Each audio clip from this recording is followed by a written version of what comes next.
Mike and I did something. Isn't that a great way to open it? We went to the Yeah. movies. Yeah, we went to the movies. Yay. Yay! Let's talk about Supergirl. Let's do it.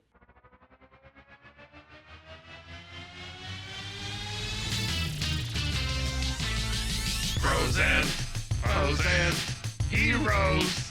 Gonna tell you about frozen, frozen, heroes. Gonna tell you about comic books, costumes, facts, boots, and other stuff. In this week's issue, We review Supergirl. Welcome into another episode of Bros, Foes, and Heroes. I'm Zach, joined as always by the Siskel to my Ebert, Mr. Mike. That's good. I like that. Yeah, was a good thank one. you. Thank you. Yeah, really enjoyed that. It's a special edition because we don't have a comic to talk about, but we do have a comic book movie to talk about. Yeah. I think we're going to do more of these as the content comes out because we both watch the same things. We both enjoy the same things. Yeah. And Yeah. I think we are both looking forward to a lot of the new projects that are coming out. I will add, I know that this is our Supergirl review. If you haven't seen the movie, I feel like I don't know how deep we're going to dive into like plot points, but I know for sure there are going to be spoilers. If you don't want your experience tainted at all, then you probably shouldn't watch this. I just want to get that out early before we get into it. I won't mention when Brainiac shows up at all. That way we don't have to worry about it. I will add this though, if you're watching and you're like, I still want to listen to you guys and go see it. At least for us, no reason to stay through the credits. There's nothing. There's nothing in the credits. There's nothing after the credits. Nope. So maybe that saves you from you beat the crowd out of the theater a little bit easier. Yep. Go pee. You've had to for like an hour. I am excited about a lot of the new comic book content that's being made, Mike. Yeah, sure. A lot of good stuff. And I want to talk about some of it this episode, but I saw the trailer for the new Spider-Man movie. I was kind of like, oh, okay, I'll see it at some point in time. Yeah. The latest trailer actually got me excited about it. See, I think it did the other for me. I think it did the opposite for me. Oh, really? Okay. Yeah. When I watched it, I was like, well, that looks cheap. I don't know. I don't know why. I don't know. Everything looks like it's gone a green screen. I didn't really like it. Well, I'm sure it'll be fine. Don't get me wrong. I think we're getting Gray Hulk probably. That's at least the rumor. Yeah, that's what I've heard. Yeah. But I think last time they tried a different colored Hulk, it worked out great. So I can't wait. I think that we're both excited for Clayface. Yes, very much so. I think we're both excited for Lanterns, which will come out here in about a month and a half. Yep. I think Clayface is middle of July, right? Or first part of July? No, I thought it was like October. Oh, maybe it is October. Or September. You're right. You're right. It's later. Yeah. Lanterns is August. Yeah. Like August 13th. Okay. Spider-Man comes out in July, I think, though. Okay. Anyway. A movie that I had been looking forward to for so long was this Supergirl movie. And I'm not trying to sound solemn. Like no. I enjoyed the movie. And we'll talk about it here. Yeah. Here, let's go ahead and there we go. Yeah, I enjoyed it too. But just don't look at me that way, Supergirl. Here's what I want to say, and like the longer I think about it, I think this is some of what it was for me.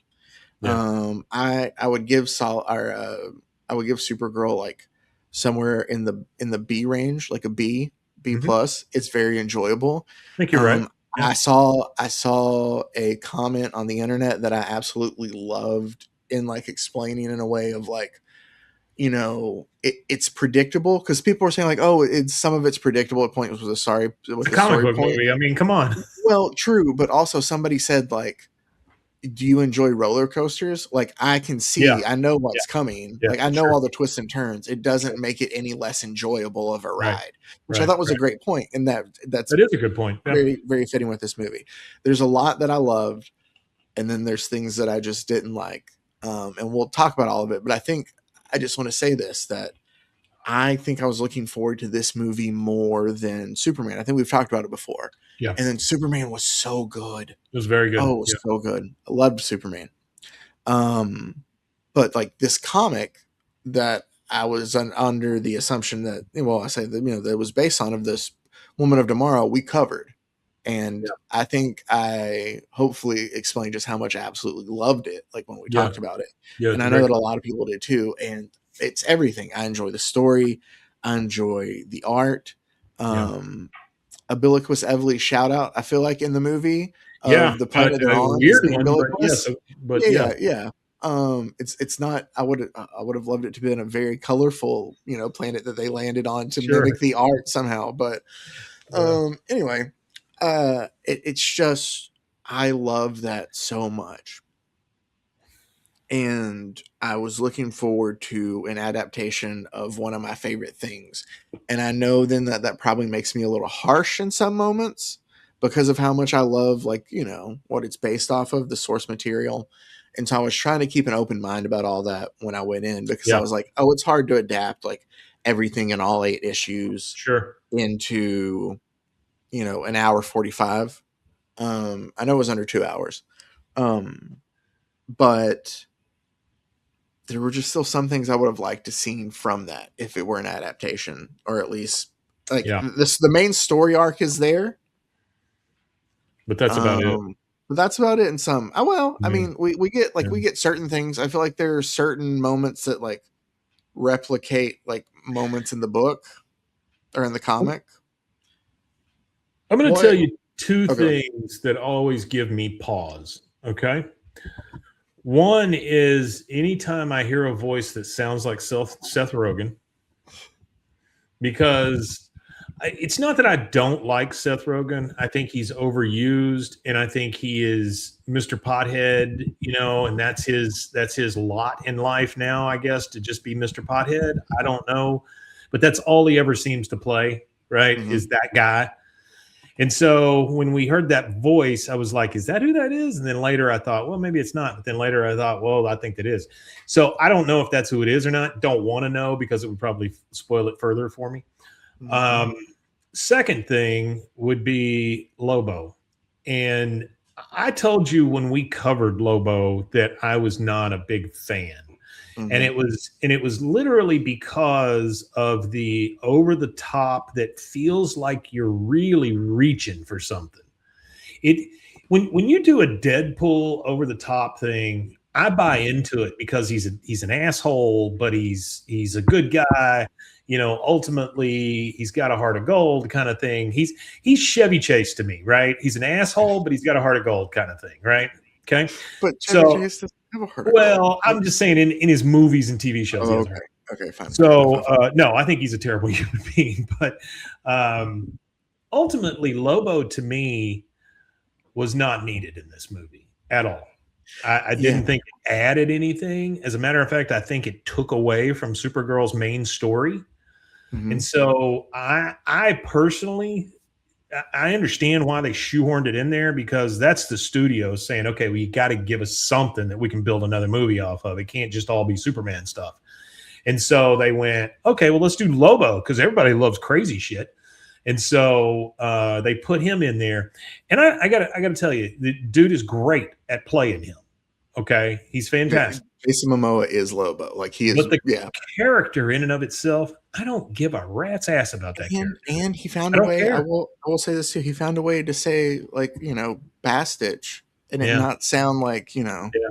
I think it sounded fun. Like no, he did it. He did a fine job. He was great I as a just character. think in this movie, you didn't need it. I did feel like, remember when we talked about, I'm sure we have. That final scene, that last scene that I bitched about. It's like Lobo's just up there like, yep, those girls are going to be okay, or whatever. And it's like, what the fuck? What just happened? Well, no. I don't think he sees. I think he's there to see. Oh, I can't say that without that being massive spoilers. I'll just say it like this. I think that he just sees Supergirl there. I don't know if he sees Ruthie. You know what I mean? Yeah. After everything that's happened, I think so. That's one of the things that bothers me too. Yeah. I get what Is they were that going happening? for, but Lobo can bite it. Mike, can I just ask you a question? Well, no, I don't want to put you on the spot like that. Oh, please go. But while we're talking about it now, this is a natural point to do this, and I'm going to talk about this and try like as least spoiler of way as possible. But there might not be a way around it. So heavy spoilers on like a big scene. Warning! I should probably put in that in the notes. Hopefully, I remember that. Anyway, do you remember the end of that comic of what happens? Like, I'll bring it up. Not 100%. No. So, in the end of Supergirl Woman of Tomorrow, like, remember it fast forwards to the future, like 300 years. That's right. Yeah. And it's Supergirl and Ruthie, and it's like, it's time. And they open up the Phantom Zone, and they let Krim out of the Phantom Zone. Like, remember, we think that Supergirl has killed Krim, because that's where it, like, cuts. And then it fast forwards into the future. Yeah.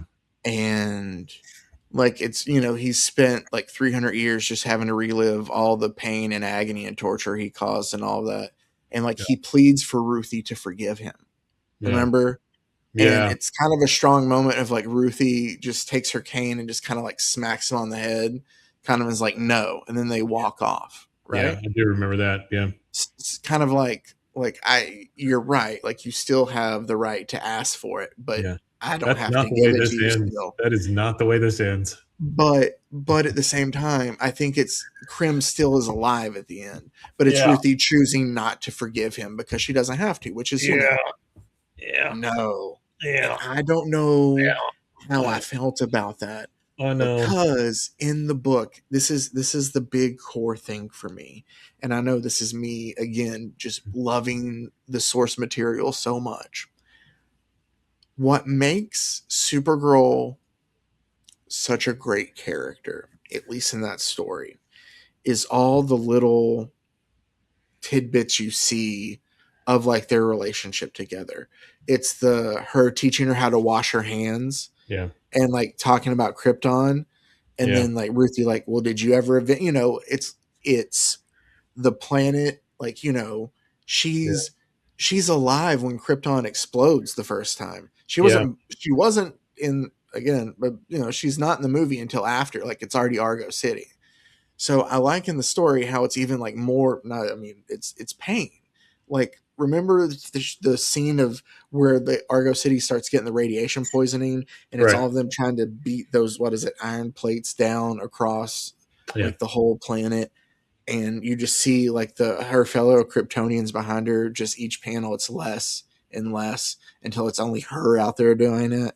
Right. Like, all these vignettes, and I think they do a good job of like capturing, I feel like I'm rambling on this, but on capturing Kara's, like, Millie Alcock is fantastic as Supergirl. She is. I don't have great. A complaint there at all. No. Like, I think they do a good job of like mirroring that. I think it's a little harder in the book. Hang on one second. I want everybody to understand something. This is something Casey said the other day. He said, no matter what, she showed up and did her job to the best of her ability. She didn't write the script. She didn't write it. You know? She's, well, and the thing is stop being so hard on this girl. She was great. She was fantastic, but the thing is too, is even somebody who absolutely loves like she works perfect as Supergirl. Like, I felt her as Supergirl the whole time. No, she's great. She was I thought she was fantastic. Yeah, and I have no doubt that if they'll leave it to hell alone, Man of Tomorrow will be a great movie. Yeah. I feel like people are panicking. Like, it's okay if not everybody loves a movie. I feel like some people, not every movie is a AAA also. Yeah. Yeah. I don't know. Like, I will say, if I had to watch a movie again and I were given the choice of Supergirl or They Will Kill You, I'm going to watch They Will Kill You again. I don't know if I've told you about They Will Kill You. You did. We talked about it. But my God, if you want to watch a comic book movie, that is about as comic book as you get. It's like watching a horror cartoon. It's wonderful. And anyway, I got off track. I was trying to make I'm a point. sorry. Go ahead. No. You're fine. I'm gonna bring this all back for two things. I just Anything. had to What get I'm they will kill you in there. That's No, all. I got you. It's fine. Well, the point I'm trying to make is then like Supergirl and Ruthie like travel to all these planets, and we Yeah. get to see like the different ways Supergirl is like, you know, like noble, or like what the links she'll Sure. go to, how she's more aggressive. Probably like you do see differences, but you Yeah. learn through each thing of like, but how big of a heart and like still she is. Like it's Sure. character development, and it develops the relationship between them well. In the short time that they have, I think they develop that relationship between the two of them well. But what I think the ending shows, where Krim is like, begging for forgiveness. Ruthie chooses not to forgive him, but she just like smacks him on the head of the cane. And again, for me, he's still alive as they walk off, Right. because like she lets him live still with all that, but she chooses not to. Again, it's anyway. Go read the book, guys. It's fantastic, and the art alone is It's a good. great book. Yeah. But in all those vignettes create that to like create the character, so you see that Supergirl like finally won Ruthie over with just like looking up to her, and Ruthie trying to be like her, kind of in a way. With the ending you don't get any of that. Can I ask you one other thing? Because Yeah. I don't remember things great Yeah. as far as like these things. But in the comic book, was there the underlying story of the girls being No. shipped all over the place? Okay, I No, didn't no, think no. so. I didn't think so. Okay, that's another thing that they probably should have thought about 3 or 4 times before they put it in the movie, because it comes across as like human slavery or Yeah. Well, I mean, it essentially is. yeah. Yeah, it comes across as that, and it's very hard to, once you've made that choice, to keep any of those characters alive. Yeah. Once you've made that choice to do that bad a thing, even though that the guy kills her parents and all of that kind of stuff, I get it, but there's a whole other level to the human slavery thing, or the white slavery, or whatever you want to call it, right? The trafficking, human trafficking. There's an entirely different level to that once you introduce it, that you better kill those guys off by the end of the movie. Otherwise, people are going to be like, oh, they just let the human traffickers go? I mean, that's fine. Yeah. Well, I mean, they did kind of essentially deal with that. I'm probably going to sneeze sometime at any moment. I'm just warning everybody watching the show. Like, I Hey, cannot. guys, we're all going to sneeze at some point. Just letting you know. I keep fighting it, and it just keeps Yeah. coming back. Yeah. Anyway, no, Like I didn't. Lobo. I was like, I get that you're trying to make them back. It again, I feel like a lot of it just comes down to where I like the source material so much, but I'm trying to bring up like what happened at the end to what I read in an article then now, which was both the scriptwriter and the director interpreted it as Ruthie killing him. Really? Also, I read that Craig Gillespie, the director, which again, it looks like a good sci-fi, like, there's fun pieces. Like it's I'm not like it's a good movie. I'm not knocking. The fights are great too, by the way. Yeah, the fights are cool. Yeah. I read that he decided not to read the source material. For real? Yeah, I read that. Yikes. That could just be a rumor going around, but I thought there's a quote out there, like, that he was like, I relied heavily on Anna's script. I'm sure probably at some point in time, maybe after they started directing, he was, but like, I don't know. Maybe I'm wrong. Again, maybe that's a fake quote that's out there, but that's what I saw. I'll never understand, Zach, how they have these beautiful things that people love so much, and then they go, hey, that's pretty. Let's fuck that up. I mean, why you can change it? Honestly, the script as written in the comic book, it's a beautiful story, and it could have been a gorgeous movie. Like, if you included the other planets, like you're saying, and is it too expensive? That might be the thing. And maybe it's too expensive then to make. What, is Momoa not expensive now? No. I'm talking about like all the CGI and stuff. No, I get it. I'm saying don't have him in it, and you could afford it, and it'd be fine. Would this work? I feel like you wouldn't watch it. Would this work if they would have done it instead as like an animated, like 8? What if they did just an 8 episode just limited series. Like I think anime. if they had done that, I probably would watch it because I know it would be super stylized, right? It wouldn't just be your regular like Teenage Mutant Ninja Turtle animation, that clunky kind of jerky, herky animation. I think it would have been it would have been what we're going to get with Mr. Miracle, probably, and it might have been better. Yeah. This is a great transition to the one other thing I want to talk about before we close out the episode. Yeah, let's go. But before we do, I want to at least final thoughts on Supergirl. I know we didn't dive into everything. I don't think I loved. Let me talk about. I feel like I spent a lot of time on the negative, so let me just close out with the positive. Sure. I loved Jason Momoa. No, I didn't think he was really good as Lobo. Like Sure. I don't think he was necessarily needed, like you said in the story. And it reminds me of how kind of like when we talked about it before, how Tom King presented the story with Lobo already in there, and his editor at the time was like, "Yeah, I don't think we need Lobo in there." Yeah, like the editor was right.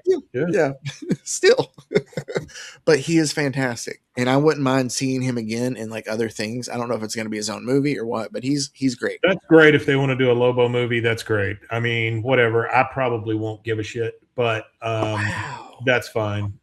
Why do you mean? I think he's a nice guy, dude. And I think that he did really well. He's a nice guy. I have a hard time not seeing that funky ass Aquaman. And then, why do you hate? It's because you hate Aquaman so much. Well, no, okay.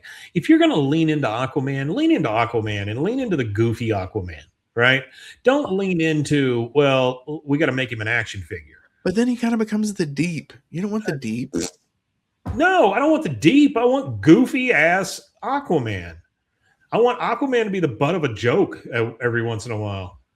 I think he was. Like, because he was a Peacemaker. Well, that's a whole different thing. Like you put him with Superman, yeah. I think you would see how big a difference there is there. And if you give James Gunn a regular Aquaman and a regular Superman like he has now, come on, that's so much better. Yeah. Just let it be goofy. Who gives a shit? It's a cartoon movie. Fine. It's a comic book movie. Who cares? Let it be goofy. No, you're right. It is. I mean, yeah, no, you're right. They're so afraid of looking goofy. Not to be, well, because Disney, they don't want Disney to go after him. Sure. For, like, that's character. Yeah. But Millie Alcock we talked about, I think is perfect as Kara. I thought the girl that played the Ruthie, other yes. Why am I blanking on her name right now? I feel bad. I feel like I should pull up. Forth. No, hold on. Well, I can at least here. Let me be respectful enough and pull up Janie Johnson. I loved. I don't feel like we needed as much Crim as we got. No, it's too much Crim too. But I could have lived with that. You take Lobo out, and I could live with Crim. Because you know what? Here's the other thing, dude. You take Lobo out of that, Crim could be a lot more menacing. Well, so I get that. Part of me has always loved the fact that he's not like some super guy. Like he's the guy who gives the brigands the idea to murder all the purple people, remember? Right. And like he's kind of cowardly in a way, and he just always still finds a way to one up Supergirl. And I kind of like that. Like, they get close enough, they're going to stop him. He uses that Mordor orb to transfer her to that planet with the green sun. Yeah. Which, by the way, with them doing the green sun the way they did on a 12-hour cycle with the yellow sun, a little dumb just because don't you realize then like, oh, she's going to be fine again then after that 12 hours. Why don't we get off planet in that time? Yeah, you would think so. I think they think that 12 hours would kill her. You know, that would be my only. Maybe no. That is valid. 12 hours is going to kill her, and it basically did. And then right at the last second, it was just because Lobo comes in and gives her a jackfruit energy drink or something, and she just gets her out of it and flies away. Eve Ridley played Ruthie, and she was fantastic as Ruthie. Yeah, she was great. I don't really have any problem with any of the characters other than Lobo. I really don't, and I don't want this to come across as me just hating on Momoa or anything. I don't. I think he's a funny guy. I think he's great at what he does, but I just don't think that character was needed, and it felt very shoehorned. Fair enough. What do you give it as a? Well, also I really loved that they got a Modest Mouse music moment in there, and a deep. I don't know if it's like a deep cut, but like not like a. No, I got. I'm pretty sure it wasn't a single, so like that was. Sitting in a coffin worked great for it too. I think it's probably like a B minus or something like that. How did you like the Jimmy Eat World cover during the? I thought it was great. Yeah, I thought it was too. I love anytime they can mash that stuff up. Anytime they can mash that stuff up, I love it. Yeah, I think it's great. I thought it worked great, and I thought it fit well. But I see people hating on it. Some of it I think is. So some of the hate that's out there right now is, I feel, probably a little legit, or at least like people's gripes about it. Yeah. But some of it out there is just people wanting to. Well, here's something that probably won't surprise you. I'm going to lay a lot of this hate at Zack Snyder's feet, and the reason I say that, I do have one last thing to ask you, is because he ruined it for so many people that they're skittish now. Anytime anything bad happens or is not quite what they thought it was going to be, they freak the fuck out and they're like, this movie sucks. She's a girl. Okay. There's also that whole group that loved what he did and wants that back, and we don't because it was But it was daytime when the movie premiered, and they're not allowed out. I mean, it's that group that lives in the basement, man. Come on. Yeah. Those guys are never going to go see a movie that is powered by a woman. No, you're right. That's your main problem right there. I had one because I'm telling you right now, Zach, that Lobo's in it because they needed a big, strong man. Oh yeah, I'm telling you right now, that's why he's in it. Yeah, and that was part of my problem with it. You don't need him. No, she's a badass. I mean, she's a badass. Let her be a badass. Exactly. I do love like the way it shows a relationship. But anyway, so that's Supergirl. I think again, I gave it. Don't take away from this. We didn't think it was good. Go enjoy it. I still say go see it. It's a great movie. I'll go see it again because my wife wants to see it, and so I'll go see it with her. Yeah. But then I'm going to point out all these things again. So. Oh man, I feel like there was another thing that they changed that I just realized that I was going to ask you about. I thought Superman was great in it. He was, but he's a big damn dork. He is, and I love every time he is on the screen as Superman. He is perfect as Superman. He's great. Yeah. Did it not seem though that he's in it again a little too much? I thought it was fine. I think again, you take Lobo out of this fucking thing, you don't have to worry about any of that stuff because it's like the perfect amount of everything without him. We don't need his big dumb motorcycle. I don't need it. Let me end on this last thing that I wanted to bring up, Mike. Yeah. And that is there was I believe it's the Annecy, ANNECY, the Annecy Film Festival. God bless you. That I told you about that was going on in over in Huidong, China. Oh, in France. No, it's over in France. Not in Huidong.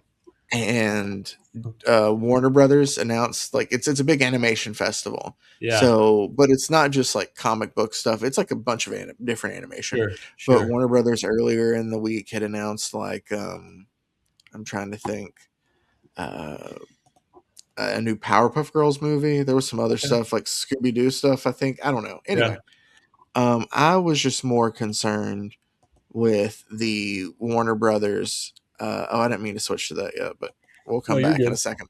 I was waiting for like the DC stuff for them to announce because they kept talking about how they were going to bring more information about Mr. Miracle.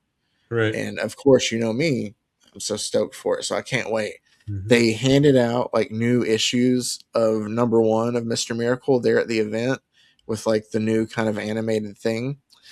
And then they talked about how the banner there for the Warner Brothers like area had that artwork up there. Yeah. So I'm thinking, and I told you, Mike, dude, we're gonna get some news. It's good stuff. Yeah. You ready for the news? I will. Yeah. Oh. Go. Not much of anything. Oh, okay, fantastic. Okay, great. Now, let me tell you. On the other hand, over in Huidong, China, they had their animated festival, and nobody knows what happened. So there you go. Fair enough. But no, what I just got to read was that like they showed off art of certain characters. Yeah. They did say that it kind of looks almost 1-for-1 of like the comic book, but like if it looks like this looks somewhat like the comic book, but a little more stylized. Sure. So I don't know if it's going to be like this or if it's going to be like the comic book art. So I'll be interested to see that. I like the little bit of disruption right there, the color lines and stuff. Mm-hmm. You know, almost like it's kind of jicking on you a little bit. Mm-hmm. Yeah, no, yeah, I do love that. And then they announced that Darkseid will be, I don't know if it was either will be cast soon or will be announced soon, the voice, right? And then Tom King announced that all the voices that they cast would also play the live action versions if they appeared. Oh, wow. Okay. Very cool. That is all we found out, though. Huh. Well, maybe you got something to look forward to here, buddy. When, Mike? Oh, I don't know. It'll be soon. It'll be soon. I want more. Yeah, don't Supergirl yourself up about this, though. Because, like, if you get to it and, you know, here's Mr. Miracle. Oh, and Lobo. You know, you're like, shit. You know? Yeah, dude. Well, like, they have me because, like, they have the writer working on it. They have the artist working on it. Yeah. No, I don't think this one's going to be the same one. at all. I don't think this is going to be the same at all. And it's an animated project. They don't have near the high stakes that they do in a big box office movie. So I think they'll treat it right. All right. Okay. Yeah. Well, that's all I have. So that does it. That's our Supergirl review. Stay tuned next week. I have a new we have some golden age like public domain superheroes to get into, but I have a new fun way to present them to Mike that I can't wait for this. This is going to be great. Make a game out of it. Yeah. So stay tuned. We got 2 of those coming up for you next week. But thank you guys as always for watching, for listening, for partaking, commenting, partaking in the show any way you do, and commenting. I can't thank you all enough. Please, if I may ask, check out all the other great podcasts on the Rogue Media Network family of podcasts. RogueMediaNetwork.com. Oh man. I only wore this Astros hat, by the way, because he's wearing a Rangers hat. That's the only reason I wore it. He just did it just to upset me. I have no idea what the record is. I have not watched nary a baseball game this year, so I don't know. The Rangers just kind of float around 500. You can tell I watch a lot of baseball because I say I've not watched any baseball games. Any baseball games. All right. Well, until next time, stay safe, everybody. Golly con, guys. Digging the flicks since the age of 6. Digging my kicks, digging on the comics. This is a Rogue Media Network production.